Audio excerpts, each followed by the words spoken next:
to The Beginner's Guide. This is made by the same developer that made the Stanley Parable. I don't know much about the game, but as far as I know, it's not that long, and I'm going to go into it, but feel free to give me a subscription here on YouTube. I will love it. We're trying to get to 1,000, and we will on our way.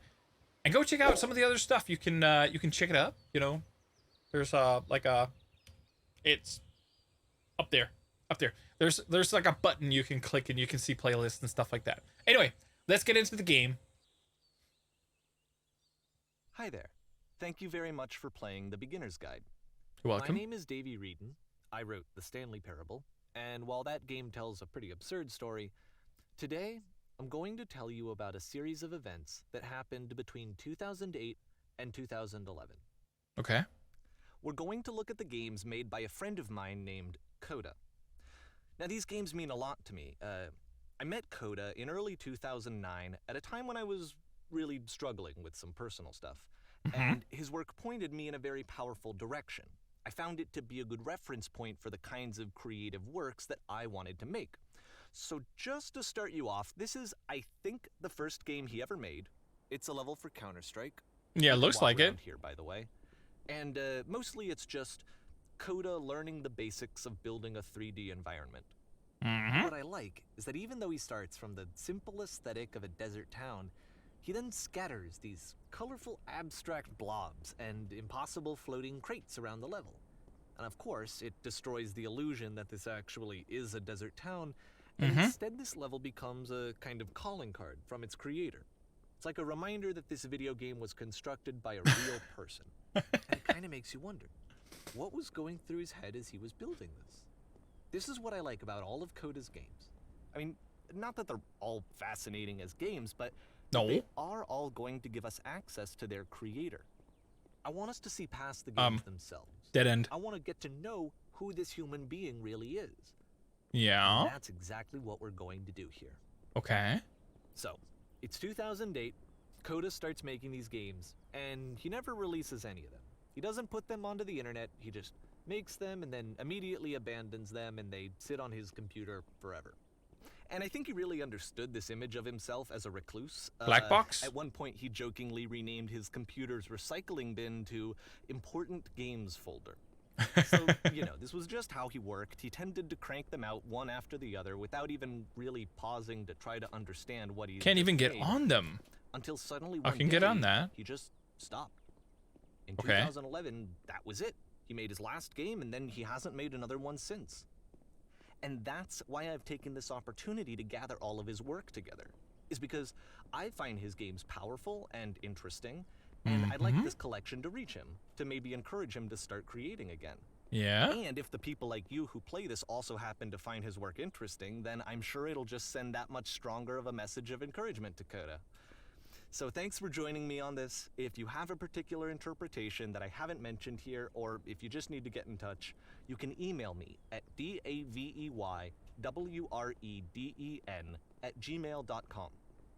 Sure. Okay, that's about it for introduction. Let's take a look at Coda's first proper game. As each game is loading, I'll show you the date that it was completed. This first one was made in November 2008. Okay. So we have a white room. Whoop! Whisper machine. Status active. Evacuate immediately. This game is called Escape from Whisper, and it's one of the more generic games you'll see from Coda. Oh, it can actually... His shooting sound is a bit low. Okay, there's no sprint button.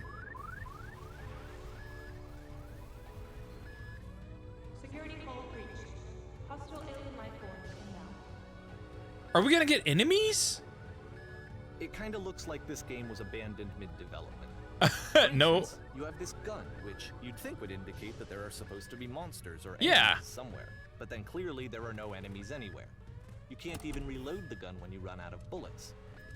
But ultimately we don't really know. Maybe Coda thought that actually it was complete the way that it is. And I think that we should talk about his games for what they are. Maybe? Rather than for what they're not. Enemy force neutralized. Oh, we can... You Oh. can see the bottom of the universe from this room. There is a bottom. Okay, I kind of like that. What?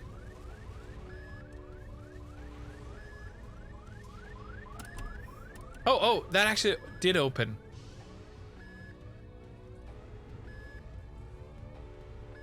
I feel like I'm gonna get This jump station scared. has a labyrinth on it. Yeah.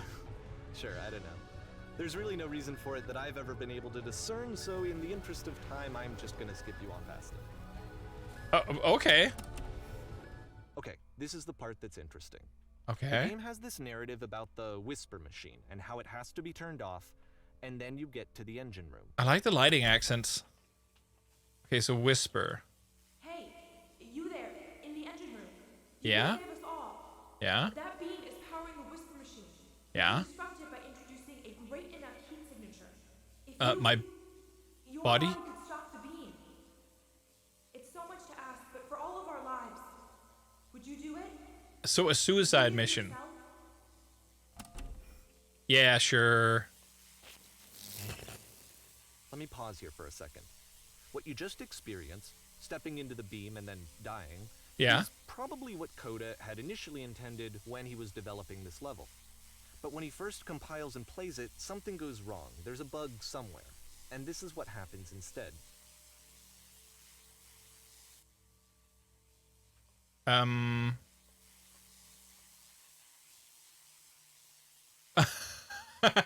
Okay. Hey, I see the maze.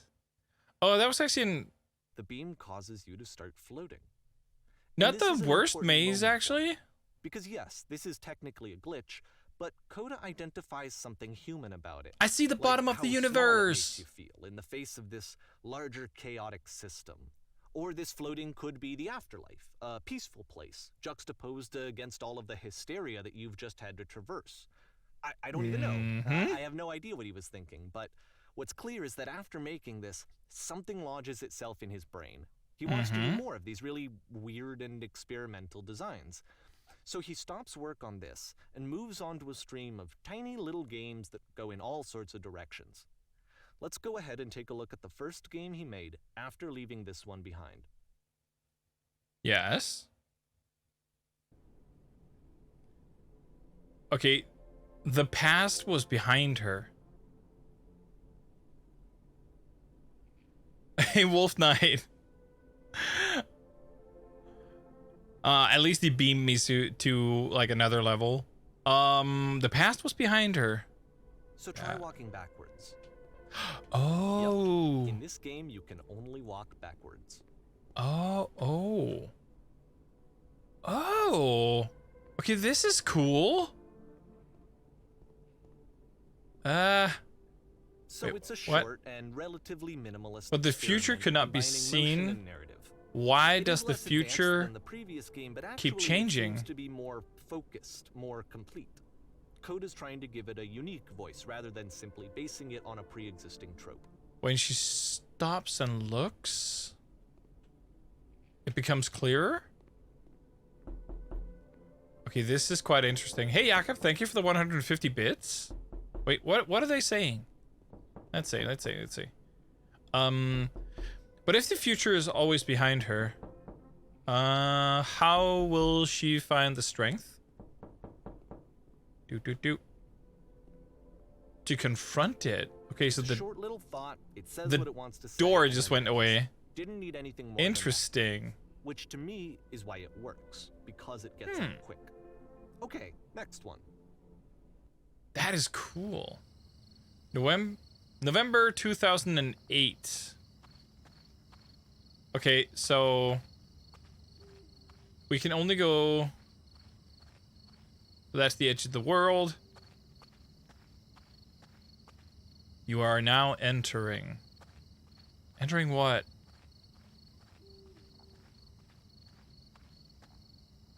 And that's it. Okay, the meaning of this game won't be clear just yet. Please be patient with me for a few more games, and I promise you'll see what makes it View interesting. distance.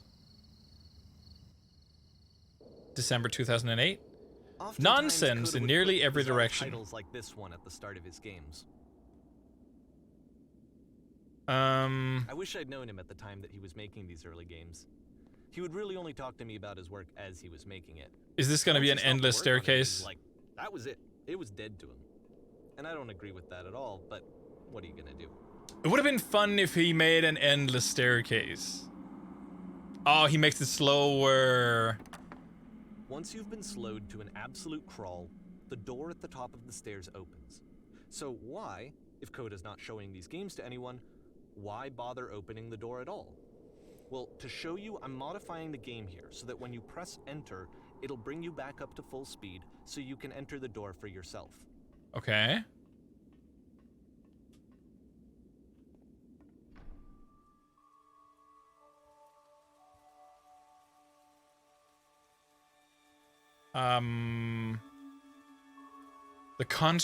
You construct a wall. The wall is destroyed. You're given a medal. Warm and nice and filled with little ideas for games. A normal game where you have to scream into a mic every 15 seconds to keep playing. Coda would often tell me that he didn't mind if people thought of him as cold or distant. He said that he knew that he was actually a vibrant and compassionate person, but that it takes time to really see that. A key in one game unlocks a door in a completely separate game. Play as a pair of floating eyes emitting footstep noises. A series of lavish manuals come with the game. January 9. Okay. Ready, set, fish. Let's do it. Does not look like a fishing game, but I'll play ball.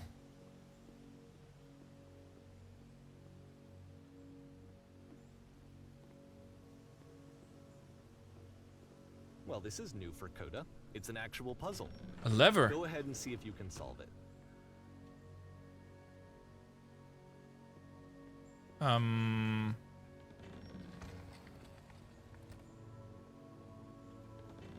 Don't forget that solution, because we're going to see this puzzle again soon. We're Okay. going to see it a lot. Okay. So Door that seems to be it, closes. right? You No. walk down a corridor, you solve a puzzle, you get to the end. Simple enough. All right, now I'm going to modify the game again so that when you press enter, it'll remove all of the walls from this room.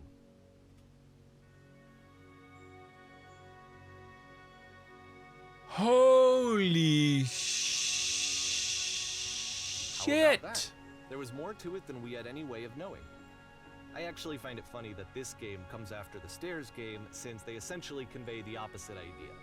So, in the Stairs game, a dull exterior concealed a rich interior. And then, in this level, a dull interior hides this fantastic outer world. Either way, I think that the point is the same, is that most of the time you don't get to know what you're missing, or even that you're missing anything. That's True. not your role as a player. No. So if your role here is not to understand, then what is it? I don't know.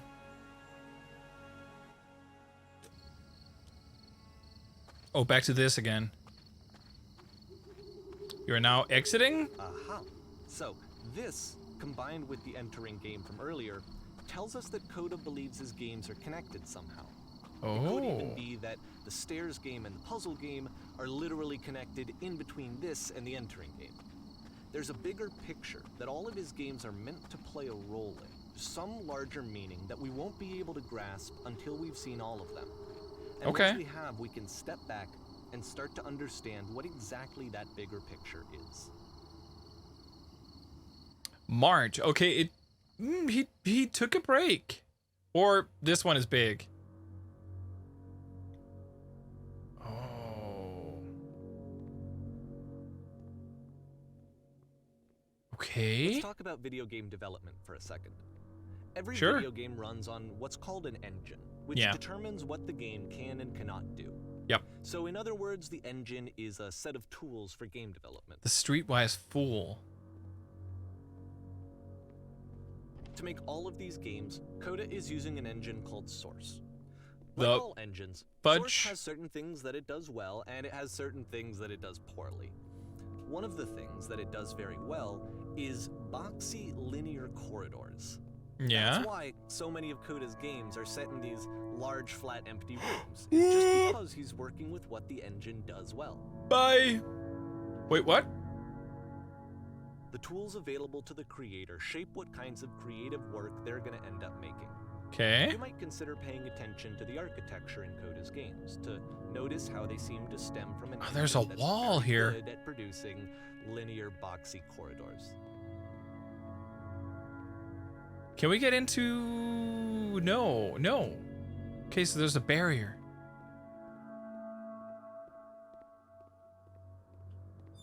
This is so cool. Wait, what?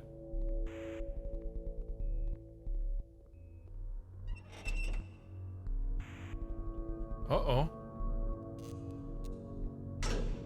Oh. Oh, wait, what? I am confused.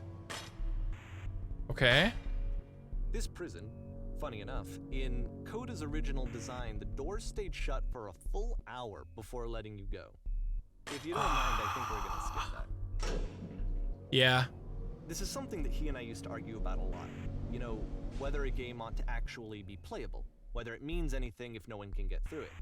And I would always defend that, you know, all this work goes into the game. Or if the game is why just not a make it troll. playable and accessible? And so Well, we just got into the heated dev. arguments over it, and there was one time that after dev one is of the these troll. conversations, he went home, and a day or two later, he sent me a zip file entitled Playable Games that was full of hundreds of individual games, each of which was just an empty box that you walked around in and nothing else. Believe me, I played every single one of those just to find out if there was like a gag hidden somewhere. There wasn't. No. The ultimate joke by the ultimate troll is making something that is just not at all possible to do.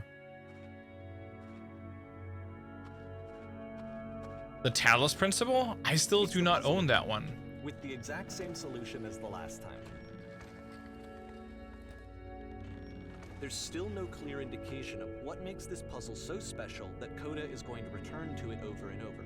But Maybe he I just thinks I'll it's share with you brilliant. my interpretation very shortly. Maybe he thinks it's the best puzzle in the world.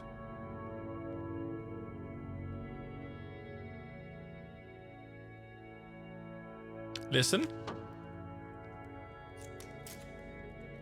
You there, did you come from Coda up begins above? using a kind of dialogue system What was up that there? fashioned out of the engine's chat. Well, stamp with witness, with whiteness. Yes, there was an enormous prison I spent hours in. Yes, there's floating colored blocks. I'm gonna do the prison.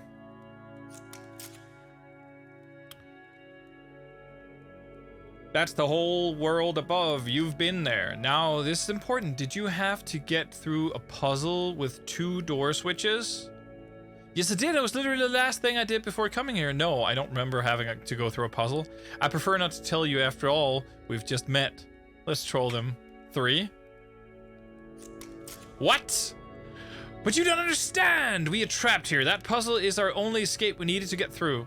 You think you want to get through, but trust me, you don't. Let me describe it for you. Let me tell you all about what is over there. All right, I will let you know how to solve it. I will. Wonderful. Dot, dot, dot. Dot, dot, dot.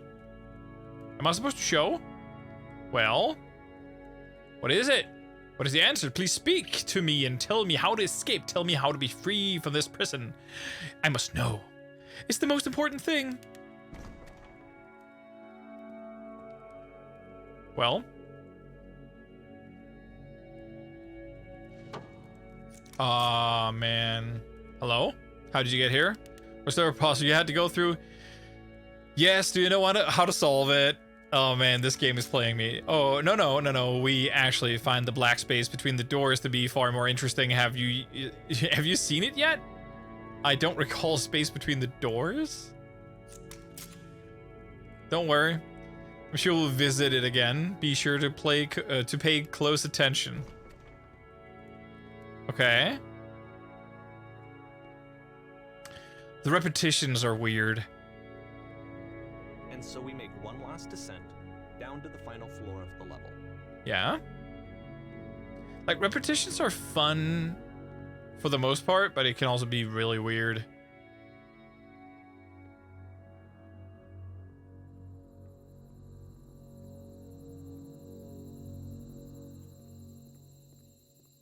It's a lamppost. Oh, that was Okay, I smooth. can't tell you quite why, but for some reason, Coda fixates on this lamppost. It's going to appear at the end of every single one of his games from here on out. It is I'll beautiful. tell you what I think. I think that up to this point, he's been making really strange and abstract games with no clear purpose, and maybe you can only float around in that headspace for so long. Yeah. Because now he wants something to hold on to. He wants a reference point. He wants the work to be leading to something. He wants a destination, which is what this lamppost is. It's a destination. We're going to see it in the work as well. His games are just going to become a lot more cohesive, a lot more fully developed, with more of a clear idea behind them. Okay. And as we go, that idea will get clearer and clearer and clearer. Fair enough. This game is weird, but it's really damn interesting. April. This game is connected to the internet. As you walk around, you will notice you'll find notes. All notes you see are left. That was too fast. Nice room, not? So first off, I'm sure you can deduce this, but this How do you game beat is this not game? connected to the internet. All No of the point notes to that this? you're gonna see have been written by Coda. This was actually the first game of his that I ever played. This was shortly after I met him at a weekend game jam in Sacramento, where I grew up. I saw him working on this very level, and it was just Shit. so different from anything that That's a anyone lot else of had done. notes. So right Whoa, away, I was holy like, shit. I have to be friends with this person.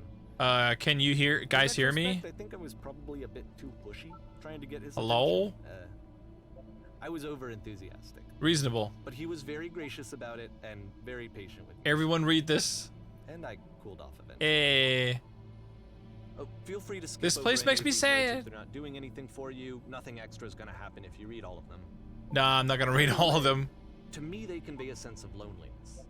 There I are see way this too person many. who's filled with thoughts. Okay, so we and can't drop down. Feelings and beliefs, and has I just no saw a way to flying express penguin. them, Let me tell except you, as it was scattered the and most unheard majestic voices thing and I ever aimed at seen. I don't one feel end. like living because nothing will ever be as majestic as that. I never want to see again if nothing will ever It's be ironic, that beautiful isn't it, again. that in I am playing this crying now, game and I seeing plan how alone on Coda ripping my often eyes out. felt, I must go that now we do get that. to know him better and actually kind of connect with him. And I have to be honest with you, this idea is really seductive to me. That I could just Range? play someone's game and see the voices in their head and get to know them better and have to do less of the messy in-person socializing. I could just get to know you through your work.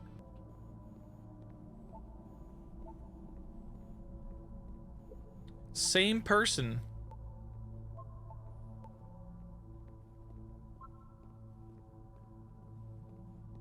Okay, I quite like that picture.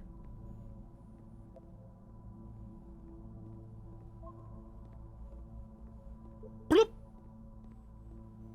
Bloop. This game is strange. Nice art. Painting? What does it mean? Whoever made this has issues. I don't know. It's quite big.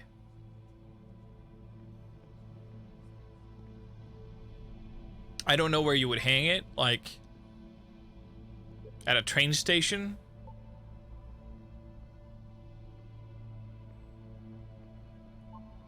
At the end of this level, we're going to see the puzzle again. Oh, And here, oh, I'll oh. tell you what I think the puzzle means. Okay. Each of these games represents an idea that was on Coda's mind at the time that Can we he drop was making down? it. Nope. And the puzzle is a way of closing the door Forced to on walk. a previous chapter of his life before moving on to the next one. In each of his games, after exploring a theme that, he might find difficult, Coda can then place this puzzle that he knows has a reliable solution, he understands exactly how it works, and so it gives him a simple mechanism for moving on. And because there's this dark area between the doors, a space between spaces, before you move on, you get to pause. Yeah. Just for a moment. A few seconds Oh, really? to reflect on and let go of the events. Aw, that lead sucks, PD. To step back and connect the pieces together. To grasp at that. Aw, that's elusive nice. Bigger picture. Nice. And then the lamp. Are you there? Please say something. It can be anything. Just need you to say something. Something. Speak.